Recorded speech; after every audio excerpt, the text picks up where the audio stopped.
오늘 우리가 볼 말씀은 로마서 2장 17절에서 29절 말씀입니다. 로마서 2장 17절에서 29절 말씀입니다. 제가 봉독하겠습니다. 유대인이라 불리는 네가 율법을 의지하며 하나님을 자랑하며 율법의 교훈을 받아 하나님의 뜻을 알고 지극히 선한 것을 분간하며 맹인의 길을 인도하는 자여 어둠에 있는 자의 빛이요 율법에 있는 지식과 진리의 모본을 가진 자로서 어리석은 자의 교사여 어린아이의 선생이라 스스로를 믿으니 그러면 다른 사람을 가르치는 네가 네 자신을 가르치지 아니하느냐?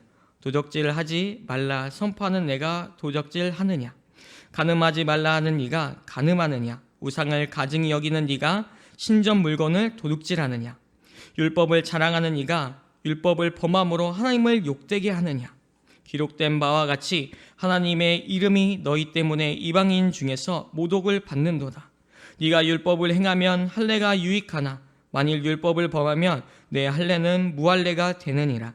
그런즉 무할례의 자가 율법의 규례를 지키면 그 무할례를 할례와 같이 여길 것이 아니냐.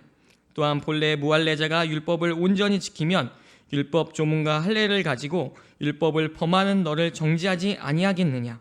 무릇 표면적 유대인이 유대인이 아니요 표면적 육신의 할례가 할례가 아니니라.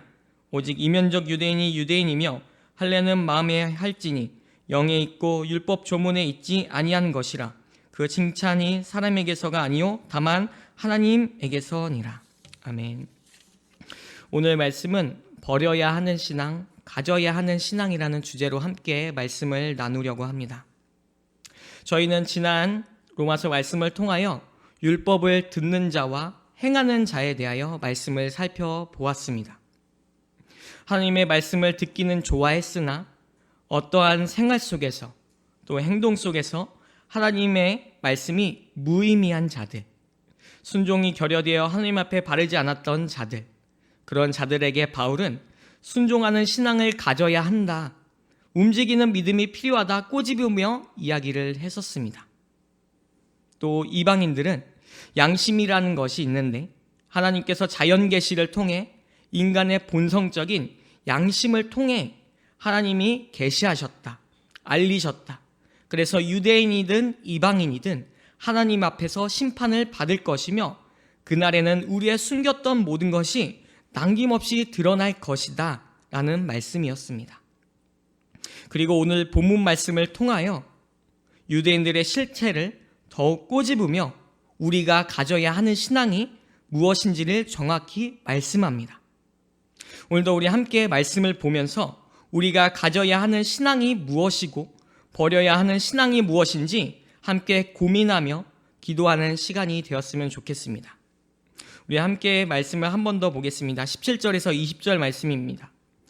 유대인이라 불리는 네가 율법을 의지하며 하나님을 자랑하며 율법의 교훈을 받아 하나님의 뜻을 알고 지극히 선한 것을 분간하며 맹인의 길을 인도하는 자요 어둠에 있는 자의 빛이요 율법에 있는 지식과 진리의 모본을 가진 자로서 어리석은 자의 교사요 어린아이의 선생이라 스스로 믿으니.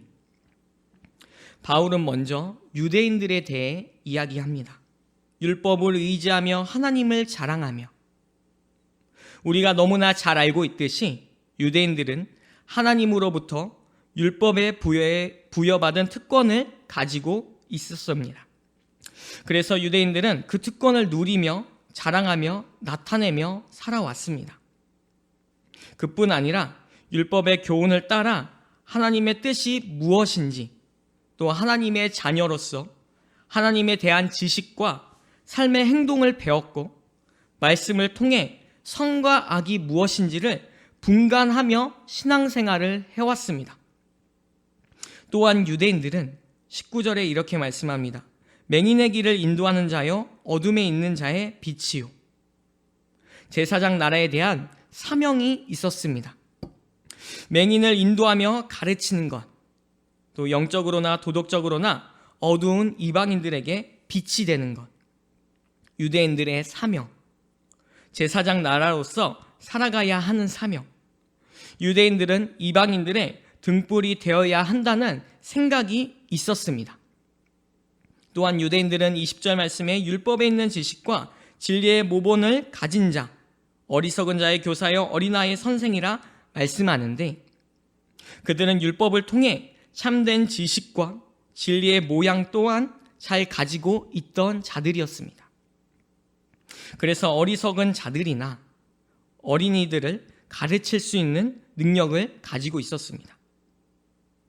이러한 모습을 볼 때 유대인들의 신앙과 모습은 너무나 대단해 보입니다. 또 엄청난 특권을 가진 민족으로 보입니다. 하지만 유대인들이 그러한 모습으로 삶을 살아가며 신앙을 지키며 삶을 살아갔을까요? 우리가 잘 알고 있듯이 유대인들은 전혀 그렇게 살지 않았습니다. 그럼 유대인들의 모습은 어떠했을까요? 하나님께 특권을 받았지만 특권을 받지 못한 이방인들을 무시하며 경멸하며 특권의 우월감에 사로잡혀 삶을 살아갔습니다. 나는 하나님께 선택을 받았어. 하나님을 믿어. 말씀을 알아. 하나님을 알아. 나는 구원받을 존재야. 하지만 정작 삶에서는 거룩한 백성, 언약을 지켜야 할 책임들을 무시하며 삶을 살아갔습니다. 말씀을 듣고 순종해야 할 그들이 듣기는 하지만 순종하지 않았고, 하나님을 영화롭게 해야 할 그들이 하나님께 합당한 신앙이 아닌 자신 만족 신앙생활을 하며 살아갔습니다. 또한 그들은 믿음으로 율법을 따르는 선한 삶을 무시하기도 했으며, 율법에 대한 참된 지식과 본질을 가지고 다른 사람들을 가르치며 자랑했지만 정작 자신은 그 지식대로 가르친 대로 살아가지 않았습니다.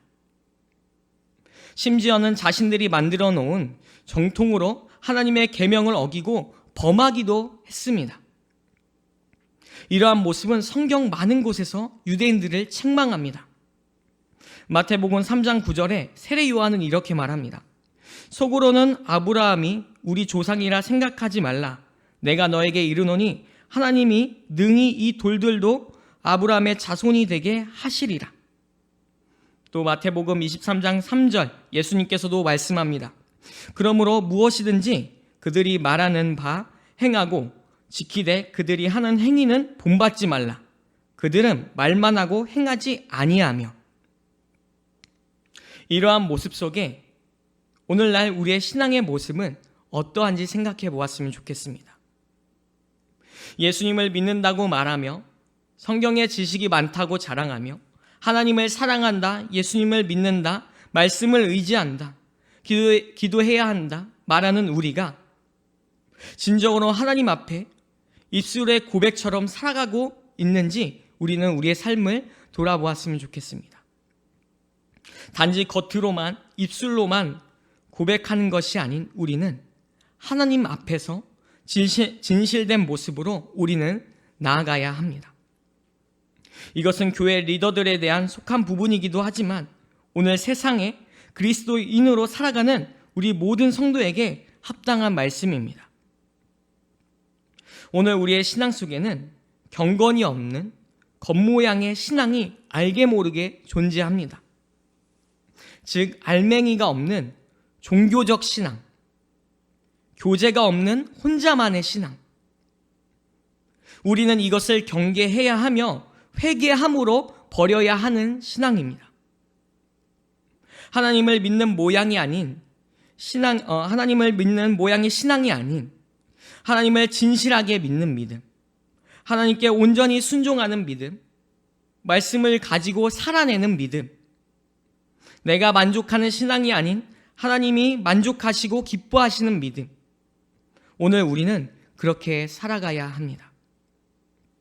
오늘 우리의 모습 속에 버려야 하는 겉모양의 신앙은 무엇이 있습니까? 계속해서 우리 21절과 24절 말씀을 보겠습니다.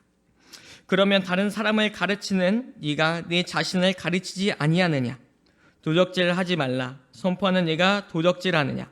간음하지 말라 말하는 네가 간음하느냐? 우상을 가증히 여기는 네가 신전 물건을 도적질하느냐? 율법을 자랑하는 네가 율법을 범함으로 하나님을 욕되게 하느냐? 기록된 바와 같이 하나님의 이름이 너희 때문에 이방인 중에서 모독을 받는도다. 바울 또한 그러한 유대인들을 향하여 호통하며 이야기합니다. 여러분이 남은 가르치면서도 왜 여러분 자신은 가르치지 못합니까? 도적질 하지 말라 하는 여러분이 도적질을 하고 간음하지 말라 하는 여러분이 간음하며 우상을 지긋지긋하게 여기는 여러분이 신전의 물건을 훔치고 율법을 자랑하는 여러분이 율법을 어겨 하나님을 욕되게 하다니 말이 됩니까? 라며 바울은 십계명을 토대로 유대인들의 죄악을 나열하며 지적합니다. 그러면서 유대인들에게 하나님을 욕되게 한다. 하나님의 이름이 너희 때문에 이방인 중에서 모독을 받는다 말합니다.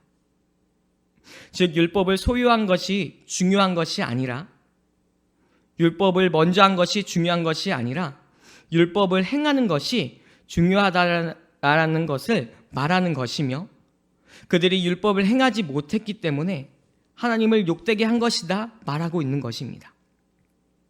그러면서 바울은 이사야서 52장 2절 말씀을 인용하여 24절을 이야기하는데 유대인들의 이중된 모습으로 인해 이방인들이 속고 있다. 이방인들이 그들의 범죄함을 발견하게 될 때 유대인들은 스스로 하나님을 모독하는 것이다.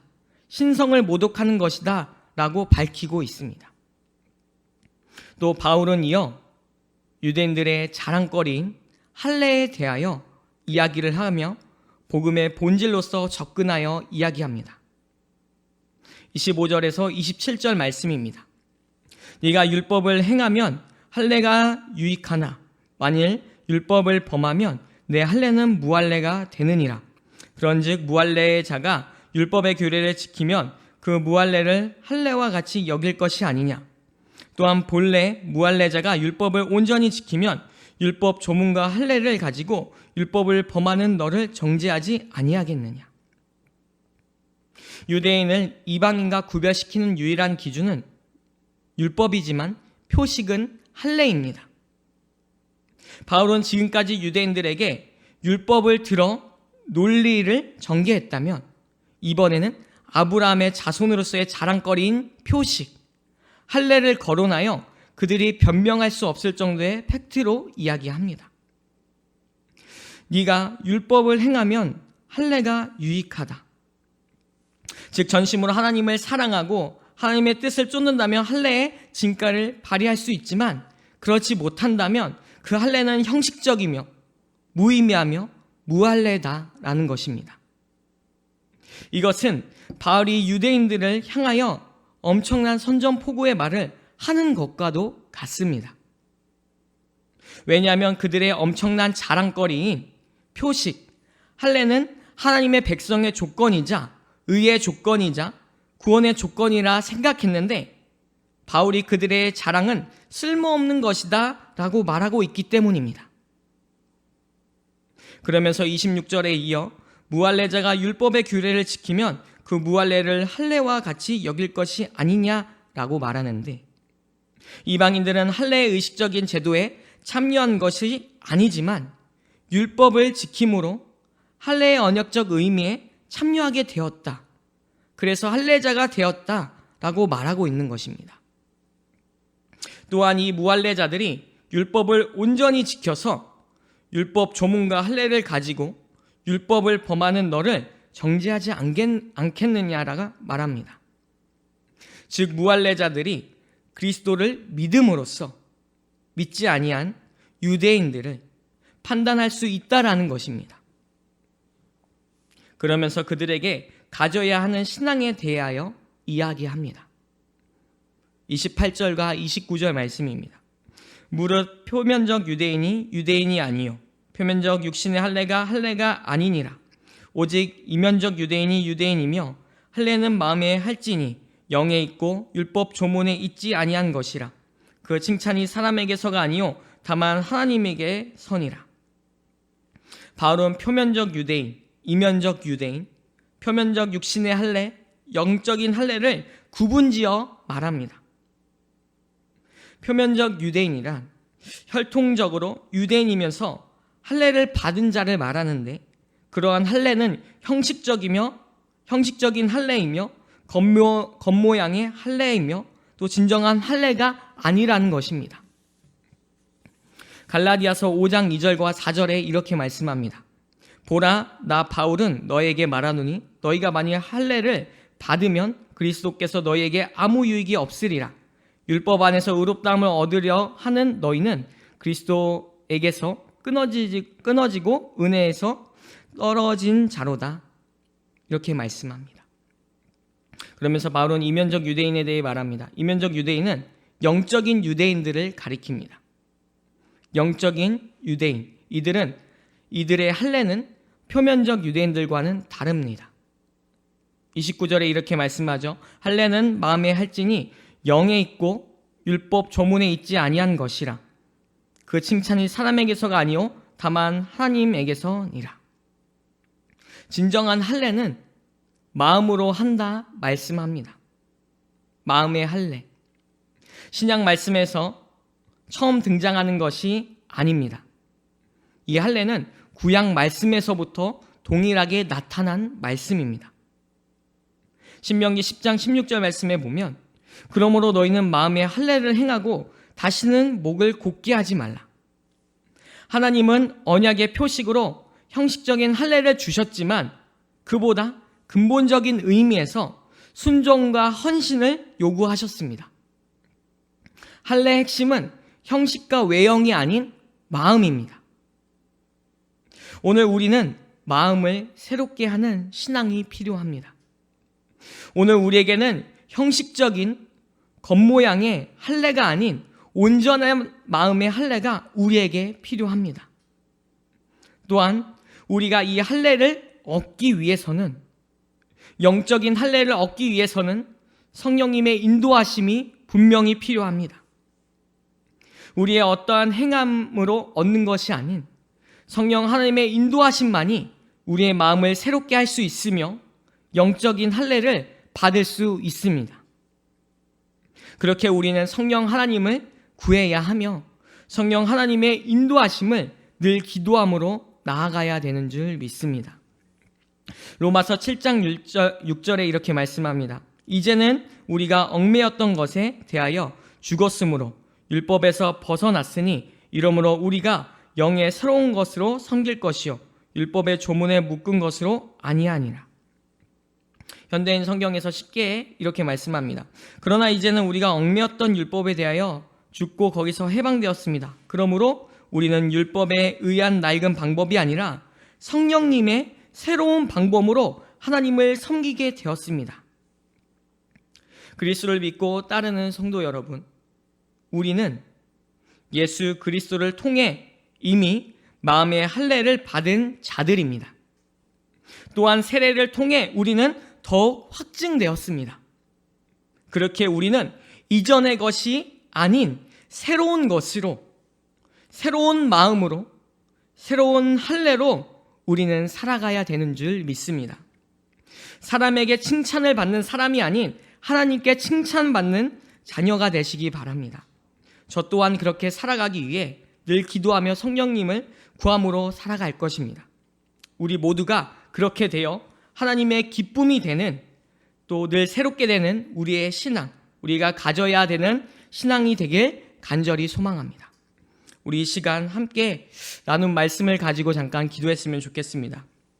오늘 나눈 말씀처럼 겉모양의 신앙이 아닌, 내가 만족하는 신앙이 아닌 순종하는 신앙, 하나님이 만족하는 신앙, 우리가 그런 신앙을 가질 수 있게 해달라고, 또 마음의 할례를 하라 하시는데 성령님을 구하며 성령 하나님의 인도하심 속에 늘 새롭게 되는 우리가 될 수 있게 해달라고, 또 그리스도를 통해 주시는 은혜를 누리며 감사하는 우리가 될 수 있게 해달라고 시간 우리의 신앙과 믿음을 위해 기도하시고 자유롭게 기도하신 후에 돌아가도록 하겠습니다. 기도하겠습니다.